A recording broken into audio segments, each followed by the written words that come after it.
Sound, a group of vibrant. From the beginner to the professional, from the novice to the master, from playing around, experimenting with things to create a masterpiece. These are all the elements of art, and our art is sound.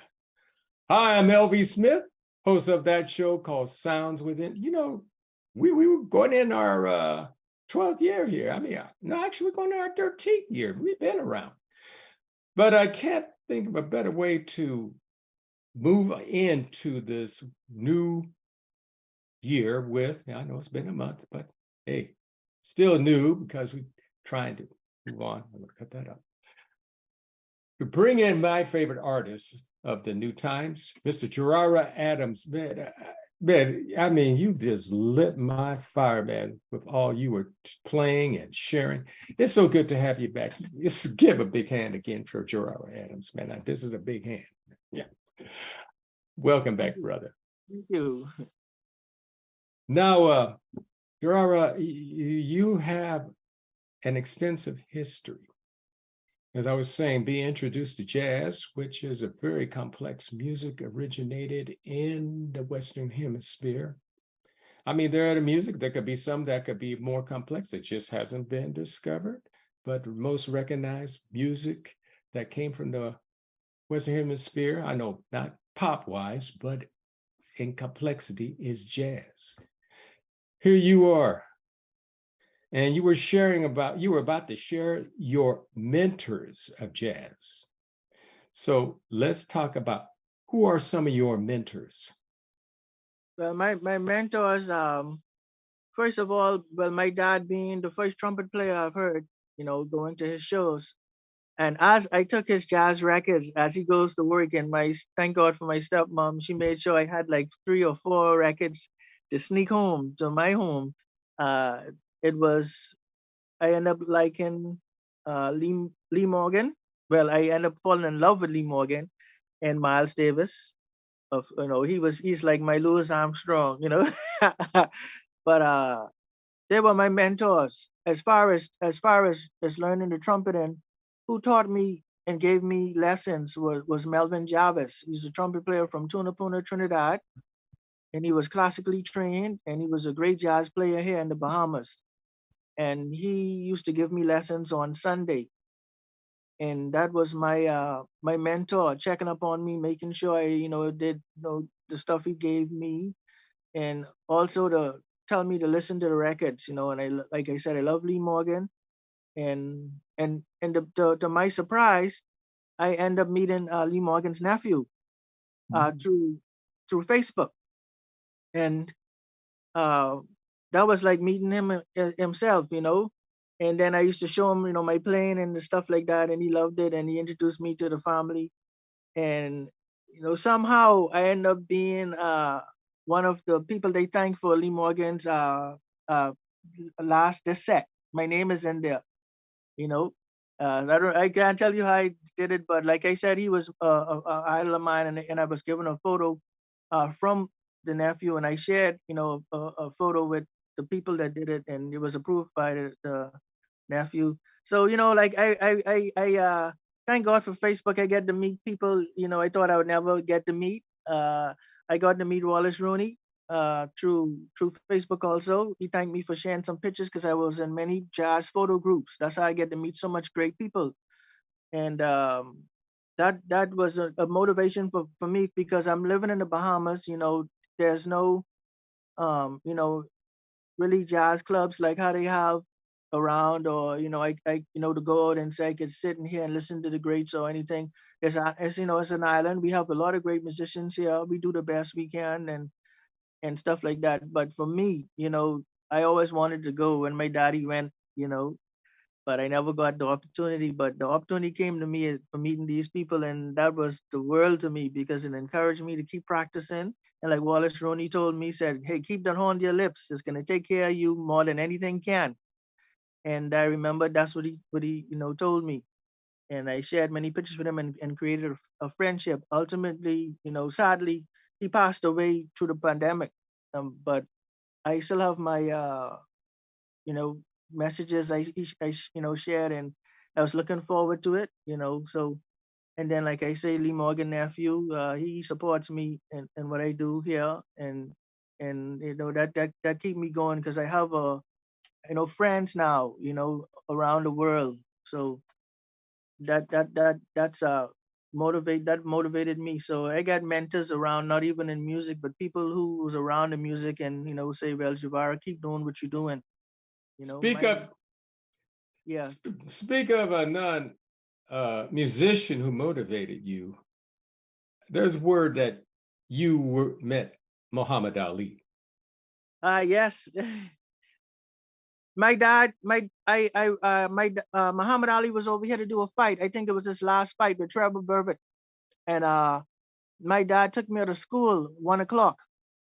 He normally picks me up at 1 o'clock to take me across the street for lunch and bring me back because he was being a musician. He always has to, rehearse and stuff, but he always made time to pick me up and take me across the street.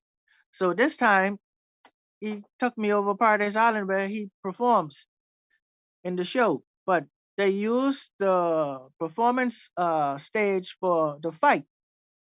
And I was standing up along with all the, other people and stuff like that. And thank God, my uncle is a boat captain and he lives in the US.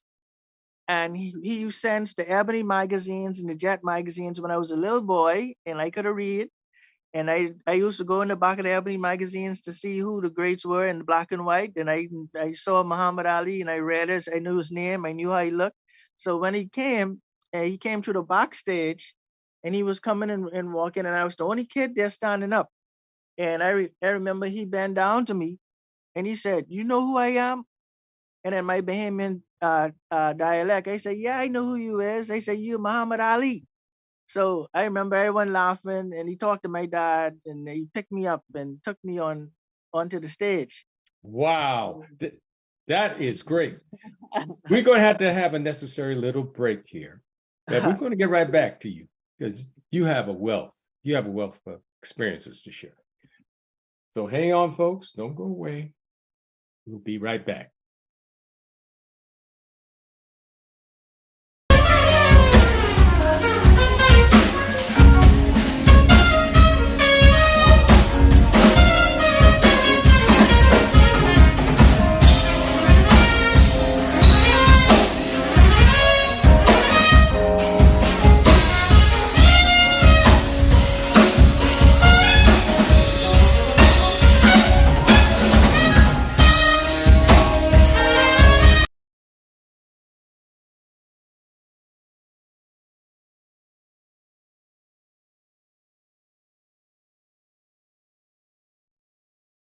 Hi there, I'm Jawara Adams, and you're watching Sounds Within.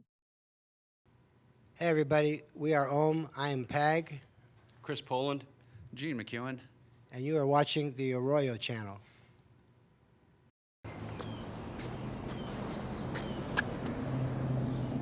Here is my handle and here is my spout.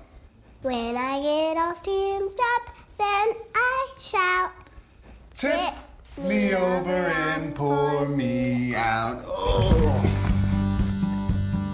The smallest moments can have the biggest impact on a child's life. Cheers. Take time to be a dad today. Hey, it's Amin L. And Thursday night is live with Jeff Hodge. Come on down and check him out. The Arroyo channel. Okay. Hi, I'm Roger Anthony Whiting. And Mark Rishardi. And you are watching the Arroyo channel.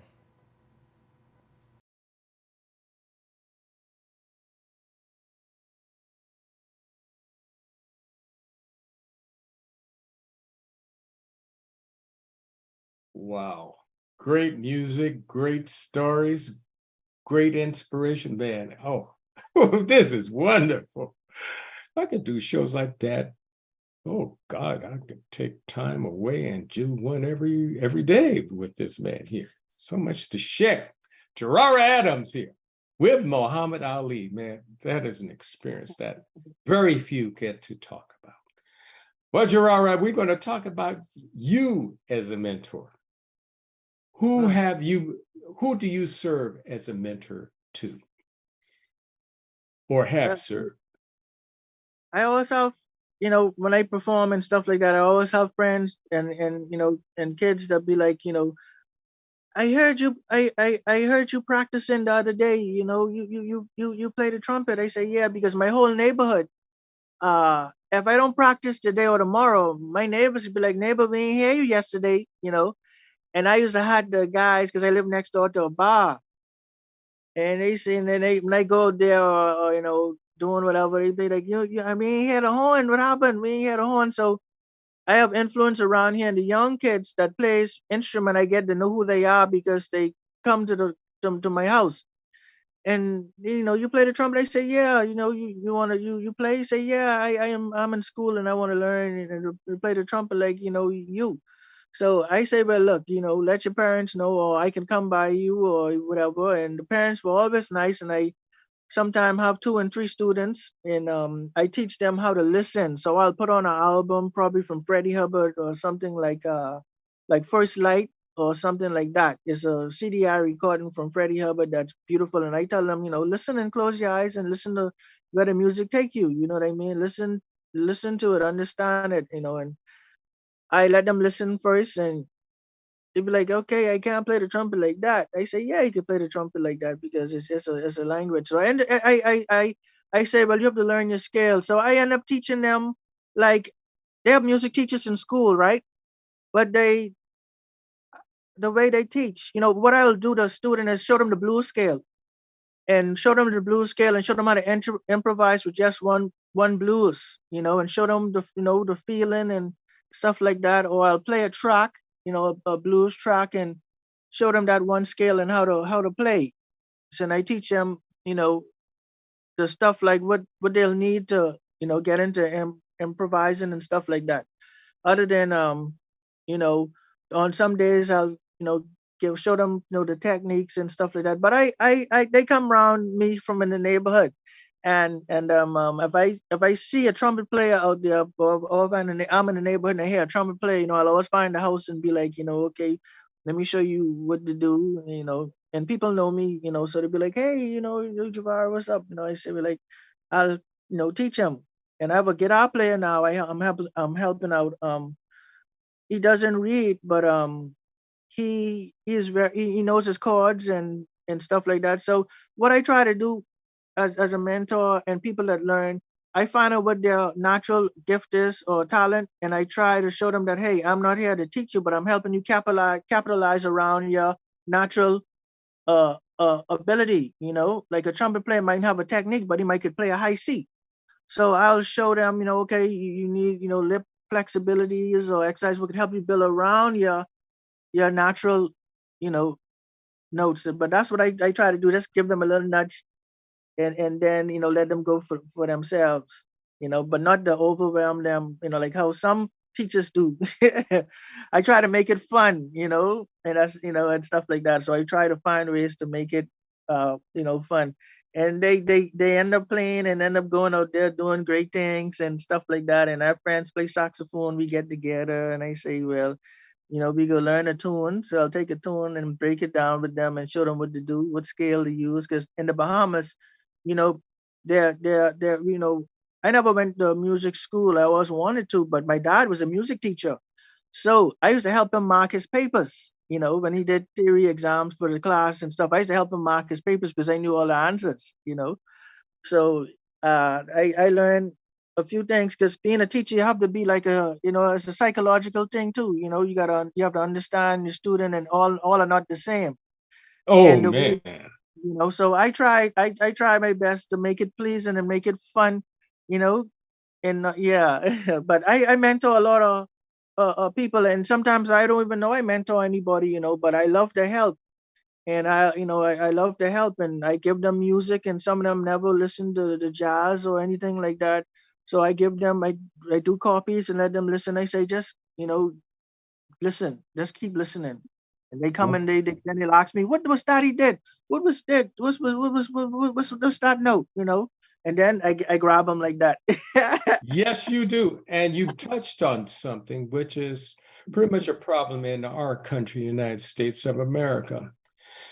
People think, I think of what teaching is today, not so much the teacher's fault, but the system wants us to train our kids, train, Yeah. not teach, to make them curious. So, like, you deviate from one little thing or teach a subject that ties to something that makes educators, I mean, the people in charge feel uncomfortable.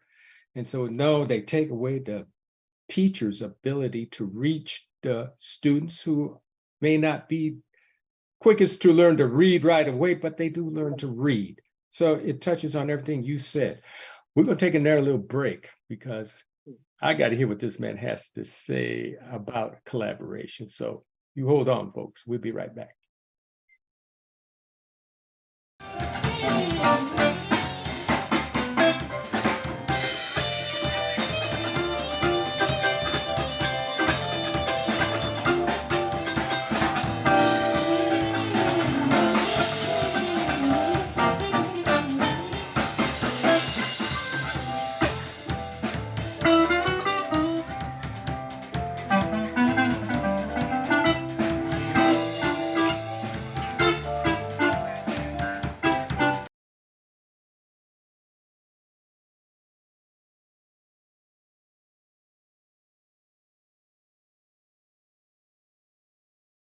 Hello there, I'm Jawara Adams, and you're watching Sounds Within.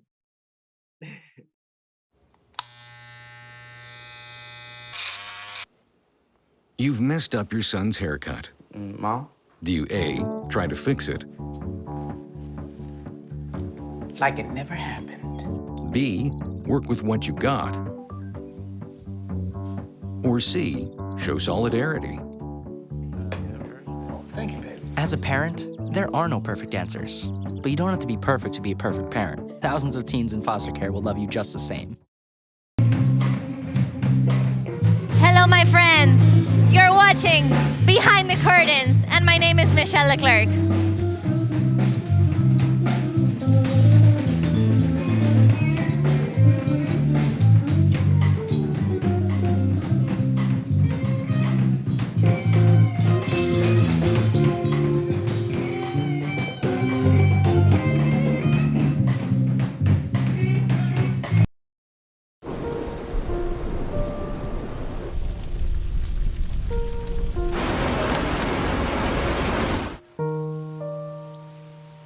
Don't wait. Communicate. Make your emergency plan today.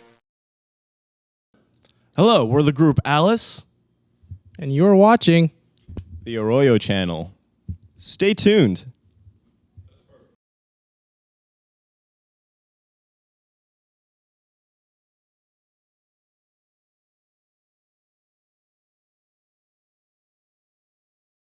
I can't get enough of this. I just can't. I mean, music, education, experiences. Oh, wow, this is wonderful.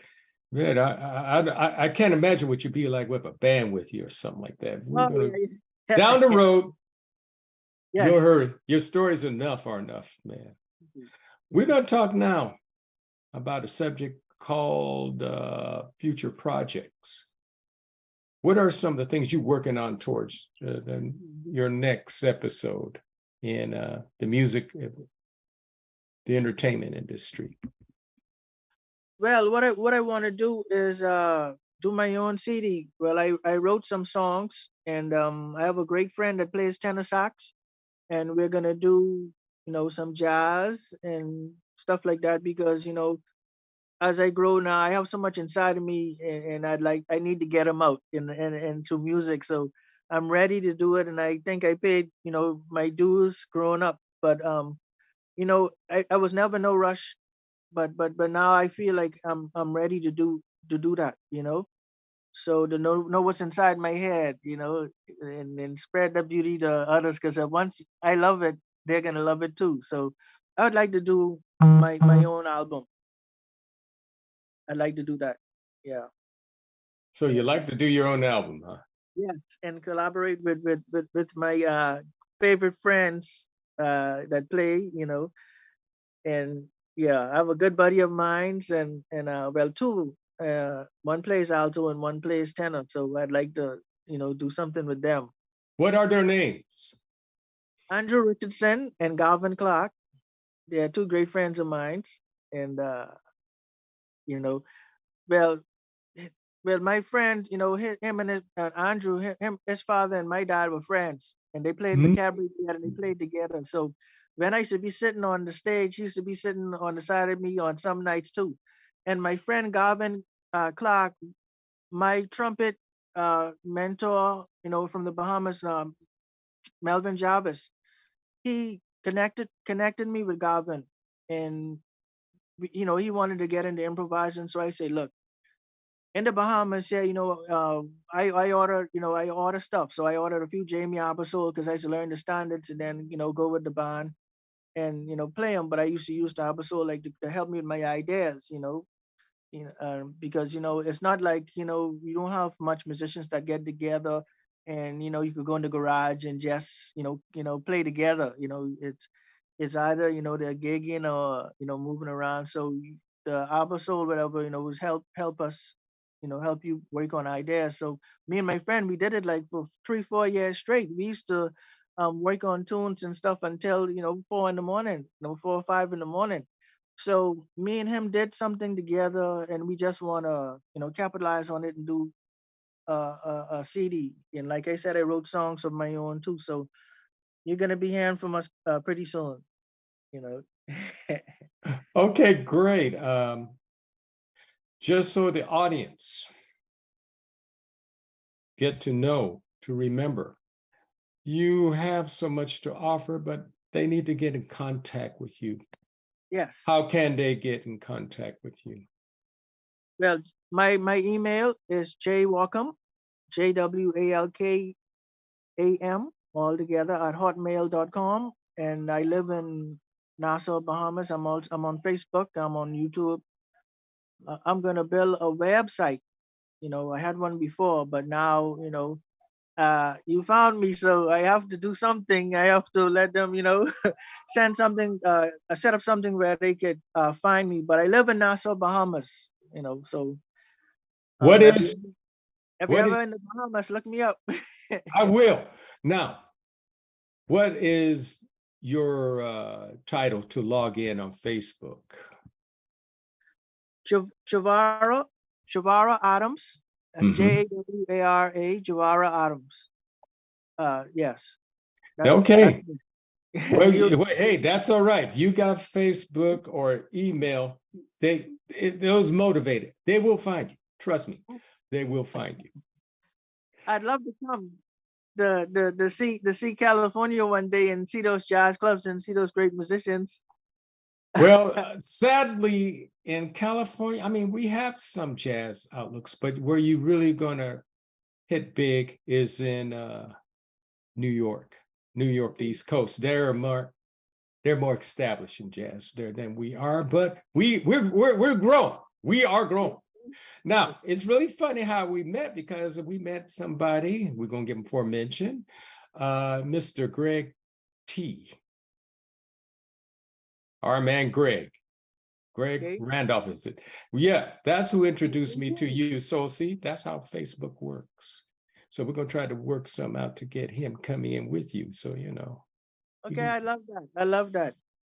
Okay. Okay, you will come back because you have so much I got to ask you. But do come back. Thank you so much. It's my blessing, man. You're my blessing. Folks, this is LV Smith, host of The Sounds Within. Yes, this is how great the internet can be instead of all this other garbage. Hey, we get to meet people like Jawara. We meet folks like the great organist Brian Charette. I mean, yeah, we're gonna keep growing in this. So do tune back in. Check the credits. It's also on YouTube. You know where to find us. You have a great evening, and thank you again, Jawara, for being on Sounds Within, and we'll see you all soon. Peace and blessings.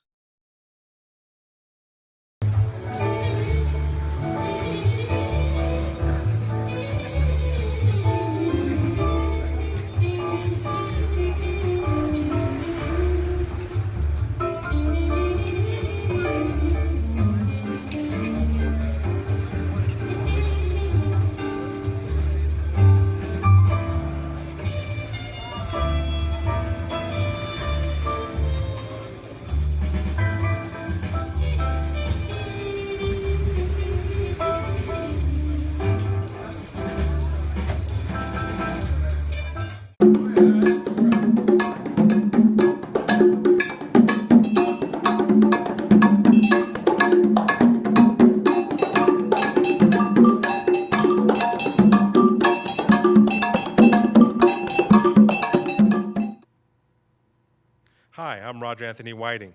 And Mark Ricciardi. And you are watching the Arroyo Channel.